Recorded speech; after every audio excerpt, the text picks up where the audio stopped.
السلام علیکم، میرا نام منیرہ ہے، مس منیرہ، اور ہم جو ہے 3247 او لیولز کا نئے نصاب پر اب ہم ویڈیو دیکھ رہے ہیں۔ آج کا جو ہمارا موضوع ہے وہ ہے سبق امتحان، جن کو مرزا فرت اللہ بیگ نے تحریر کیا ہے، اور فرت اللہ بیگ کی یہ طنز و مزاح سے بھرپور تحریر ہے، جس میں مرزا نے کچھ ایسے طلباء کو اپنا موضوع بنایا ہے جن کی کچھ ایسے طلباء، دیکھیں سارے طلباء ایسے نہیں ہوتے ہیں، کچھ ایسے طلباء کو اپنا موضوع بنایا ہے جن کی زندگی مکمل طور پر لاپرواہی اور غیر سنجیدگی کی مبنی ہے۔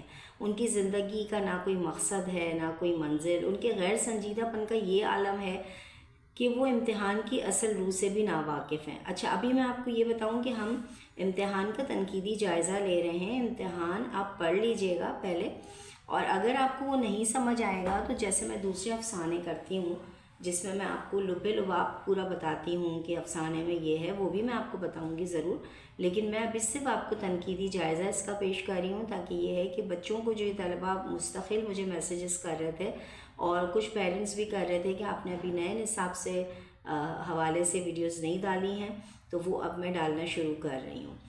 اب میں آپ کو یہ بتا رہی تھی کہ ان کے غیر سنجیدہ پن کا یہ عالم ہوتا ہے کہ وہ امتحان کی اصل روح سے بھی ناواقف ہوتے ہیں، ان کو یہ نہیں پتہ ہوتا ہے کہ امتحان کا مقصد کیا ہوتا ہے۔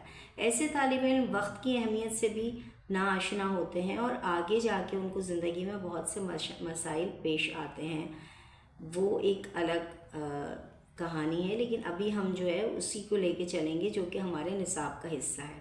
ایسے طالب علم وقت کی اہمیت سے ناآشنا ہوتے ہیں، وہ اپنے سادہ لو والدین کی سادگی کا فائدہ اٹھاتے ہوئے ان کو دھوکہ دے کے یہ سمجھ بیٹھتے ہیں کہ وہ کامیاب ہو گئے، لیکن دیکھیں کبوتر کی طرح آنکھیں بند کر دینے سے حملے کا خطرہ ختم نہیں ہو جاتا، ٹل نہیں جاتا۔ مرزا صاحب نے اپنی مزاح نگاری کو مقصدیت کے تابع رکھا ہے، انہوں نے صرف مزاح نہیں لکھا ہے، انہوں نے اس کا کچھ مقصد بتایا ہے کہ اس کا یہ مقصد ہے، اور یہ تحریر مقصدیت سے بھرپور ہے۔ وہ واقعات کا تذکرہ کرتے ہیں، لیکن ان کی ظرافت و شگفتہ بیانی اس میں دلکش رنگ بھر دیتی ہے۔ معاملات پہ گہری نظر رکھتے ہوئے اس طرح سے اظہار خیال کرتے ہیں کہ موضوع کی کرواہٹ ختم ہو جاتی ہے اور زندگی کی امید پیدا ہو جاتی ہے۔ مرزا صاحب کے اکثر مضامین کہانی کا رنگ لیے ہوئے ہوتے ہیں، انداز افسانوی ہوتا ہے، جس کی وجہ سے پڑھنے والے کی دلچسپی آخر وقت تک برقرار رہتی ہے۔ انہیں داستان سرائی کا بھی بہت زیادہ شوق ہے۔ امتحان بھی ایک ایسا موضوع ہے جس میں ویسے لکھا جائے تو آپ کو بہت ہی خشک لگے گا کہ امتحان پہ کیوں لکھ دیا ہے، لیکن یہ بہت ہی تحریر اچھی ہے۔ آپ پہلے اس کو پڑھیے گا اور پھر آپ میرا ویڈیو آپ دیکھیے گا، میں آپ کو یہ سجیسٹ کرتی ہوں۔ امتحان ایک ایسا موضوع ہے جس میں ایک کہانی کے تقاضوں کو بہت عمدگی سے پورا کیا گیا ہے۔ اس میں والدین کو دھوکہ دینے والے طلباء کا بھرپور مذاق اڑایا گیا ہے۔ آپ یہ الفاظ دیکھیں جو کہ لکھے ہوئے ہیں کہ میری سنیے کہ 2 سال میں نے لاء کا کورس پورا کیا، مگر کس طرح؟ والد صاحب قبلہ خوش تھے کہ بیٹے کو قانون کا شوق پورا ہو چکا ہے۔ طلباء کے فریب اور ریاکاری کے بیان سے وہ ایک طرف تو اپنے تجربے اور مشاہدے کو سامنے لاتے ہیں فرت اللہ بیگ، اور دوسری طرف والدین اور طلباء کو آئینہ دکھاتے ہیں کہ کیسے نااہل، کامچور اور نکمے افراد فرار کا راستہ نکالتے ہیں۔ والدین کو بھی احساس ہوتا ہے کہ کیا ہماری طرف سے لاپرواہی ہوتی ہے یا کیسے پڑھنے والے بچوں پر نظر رکھی جا سکتی ہے۔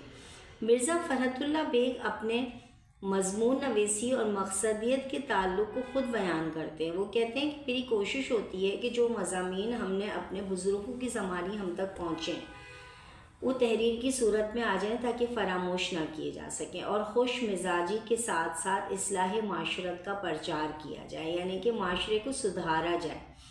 ہنسی ایک ذہنی کیفیت کا نام ہے۔ دیکھیں ایسا ہو کہ دل و دماغ پر ایک انبساط کسی کیفیت طاری ہو جائے، یعنی کہ آپ کو مسکرانے کو دل کرے، یا کبھی لبوں پر ایک ہلکی سی مسکراہٹ آ جائے۔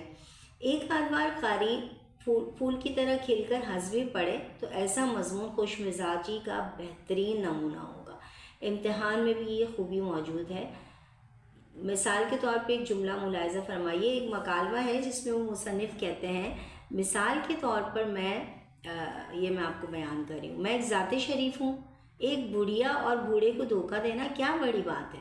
یوں فرحت مزاحیہ صورتحال کی ایسی خوبصورت عکاسی کرتے ہیں کہ قاری کے ہونٹوں پر ہلکی سی مسکان آ جاتی ہے اور پھر بڑھتے بڑھتے وہ مسکرانا شروع ہو جاتا ہے۔ مرزا صاحب کی زبان میں مخصوص چٹخارا ہے، ایک مخصوص چاشنی ہے۔ ان کی بے ارادہ ظرافت کی آمیزش بھی نمایاں خوبیاں ہیں جو اس طرز میں خود بخود پیدا ہو جاتی ہیں۔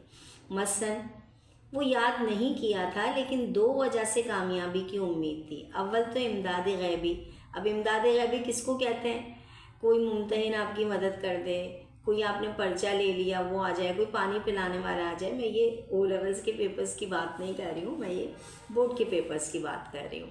تو امتحان میں کامیابی کے لیے محنت اور پڑھائی کے علاوہ طلباء جو نالائق طلباء ہیں وہ ہر حربہ آزماتے ہیں، چاہے گارڈ سے مدد لینی پڑے، طلباء سے، یہاں تک کہ ممتحن سے بھی توقع لگائی جاتی ہے کہ پوچھتے ہیں کہ مس یہ بتا دیں، ایسے ہوتا ہے نا۔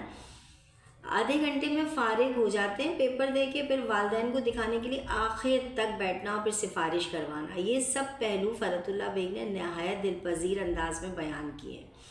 ان لوگوں کے پاس کوئی نہ کوئی بہانہ یا ہیلا ہوتا ہے جس سے یہ پیش کر کے نجات پا لیتے ہیں۔ اب فرحت اللہ بیگ کے اتنا گہرا مشاہدہ ہے، اس پہ حیرت بھی ہوتی ہے، اور فرحت کی مہارت پر ہنسی کے ساتھ ساتھ دل سے تعریف بھی نکلتی ہے۔ مجھے بھی ہنسی اسی لیے آ رہی ہے کہ میں نے افسانہ پڑھ کے ابھی یہ پورا لکھ رہی تھی میں، اس لیے جو ہے مجھے بہت لطف آیا پڑھنے میں۔ اچھا، مرزا صاحب کی خوبی ہے جزیات نگاری۔ وہ جس موضوع پر قلم اٹھاتے ہیں اس کی چھوٹی سے چھوٹی جزیات بھی قاری کے سامنے رکھ دیتے ہیں۔ اس سے مضمون دلچسپ اور مفہوم واضح ہو جاتا ہے۔ ان کی تحریر میں منفرد قسم کا لطیف تصادم دکھائی دیتا ہے۔ امتحان میں بھی وہ چھوٹی چھوٹی تفصیلات کے ذریعے نا ایک تصویر کشی کرتے ہیں۔ یہ اقتباس میں پڑھتی ہوں۔ دیکھیے 9:45 بجے گھنٹی بجی، ہم بسم اللہ کہہ کر کمرے میں داخل ہوئے۔ یہاں ایک بہت ہی خلیق اور ہنسمکھ نگران تھے، مجھے جگہ نہ ملتی تھی۔ میں نے ان سے کہا وہ میرے ساتھ ہو لیے۔ اب بالکل آپ جب پڑھ رہے ہوں گے تو آپ کو ایسا لگے گا گویا کہ آپ وہاں موجود ہیں۔ فرحت اللہ بیگ کی زبان میں ٹکسالی زبان کا چٹخارا تھا۔ مزاح نگاری میں فرد کی کامیابی کا ضامن ان کی دلکش زبان ہوتی ہے۔ اگر آپ کی زبان دلکش ہے تو آپ بہت اچھا مزاح تحریر کر سکتے ہیں۔ ان کی زبان نرم و نازک تھی جیسے ریشم، لطیف ایسے جیسے کہ شبنم، اور سبک تھی جیسے پھولوں کی کلی، میٹھی ایسی جیسے مصری کی ڈلی۔ مختصر جملے، موضوع الفاظ، خوش آہنگ لب و لہجہ، محاورات کا برمحل استعمال، نامانوس الفاظ سے گریز، مطلب بالکل ہر کوئی آسانی سے پڑھ لے اور اس کو سمجھ جائے۔ اب امداد غیبی سے کیا مراد ہے؟ وہ مراد ہے کہ امتحان کی اصطلاح میں وہ مدد ہے جو پرچہ بدل دیتے ہیں۔ ان کی نثر میں محاورات کا استعمال دیکھیں عیب نہیں ہوتا ہے۔ جب ہم طلباء سے کہتے ہیں محاورات اب سلیبس میں ہمارے شامل نہیں ہیں تو بچے بڑا خوش ہوتے ہیں کہ محاورات تو شامل ہی نہیں ہے مس، لیکن محاورات کیا، قواعد، ہر کوئی قواعد، چاہے تشبیہات ہوں، محاورات ہوں، ضرب الامثال ہوں، وہ کیا ہے، وہ زبان کی دلکشی کو بڑھاتے ہیں، آپ کے نثر کو اچھا کرتے ہیں۔ وہ تو ایسا تو نہیں کہ آپ کوئی چیز اگر نہیں آ رہی ہے تو آپ اس کو چھوڑ دیں گے، ٹھیک ہے۔ اب یہ تہذیب کی علامت ہے، زبان کی دلکشی اور چاشنی کی علامت ہے۔ البتہ جب رقیق اور ثقیل محاورے استعمال کیے جائیں نا تو مضمون کا لطف ختم ہو جاتا ہے، بندہ سوچنے میں ہی لگ جاتا ہے کہ اب کیا پڑھے، یہ خوبی کی بجائے عیب بن جاتا ہے۔ تو مرزا صاحب کی ظرافت کی بات ہو رہی تھی، بہت ہی لطیف قسم کی ہوتی ہے، قہقہے کا بہت کم موقع ملتا ہے، بس آپ مسکراتے رہتے ہیں ہلکا سا نا، اور الفاظ جملے ایسی دلکشی سے پیش کرتے ہیں کہ بس دل و دماغ ایک خوشی کی کیفیت میں جھوم اٹھتا ہے۔ ان کی یہاں طنز کا عنصر بہت کم ہے، خوش مزاجی کے وہ قائل تھے، لطیف ظرافت کے قائل تھے، سنجیدگی کا اور ظرافت کا بہترین امتزاج ملتا ہے۔ البتہ ان کے مضمون میں نئے اور پرانی تہذیب دونوں کی جھلک نظر آتی ہے۔ پھر ان کی ظرافت جو ہے وہ بالکل بناوٹ سے پاک ہے۔ مثال کے طور پہ کہتے ہیں عجیب درخواست ہے کہ ان کا بیٹا تو امتحان دے اور کوشش میں کروں۔ تو اسی لیے مولوی عبدالحق نے ان کے بارے میں یہ کہا ہے کہ مرزا صاحب کا بیان بہت ہی سادہ دل آویز ہے، جس میں تصنع نام کو نہیں، تصنع کہتے ہیں بناوٹ کو، آپ بناوٹ سے بات کریں، آپ لوگوں کو کچھ اور پریٹینڈ کریں، آپ کچھ اور ہوں، تو وہ چیز ان میں نہیں ہے جو وہ نظر آتے تھے اور اسی طرح سے وہ لکھتے تھے۔ اور وہ اپنے فن کے خود بھی شناسہ تھے۔ ان کی تحریروں میں شائستگی، تہذیب، اعلیٰ ظرافت جو ہے وہ بہت ہی زیادہ ہے، ان کی پرخلوص کاوش ہے، اور نئی نسل کے لیے ان کا یہ احسان ہے کہ نئی نسل اس کو دیکھے، پڑھے، اس کو سمجھے اور اس پر عمل کرے اور ان کی طرح لکھنے کی کوشش کرے۔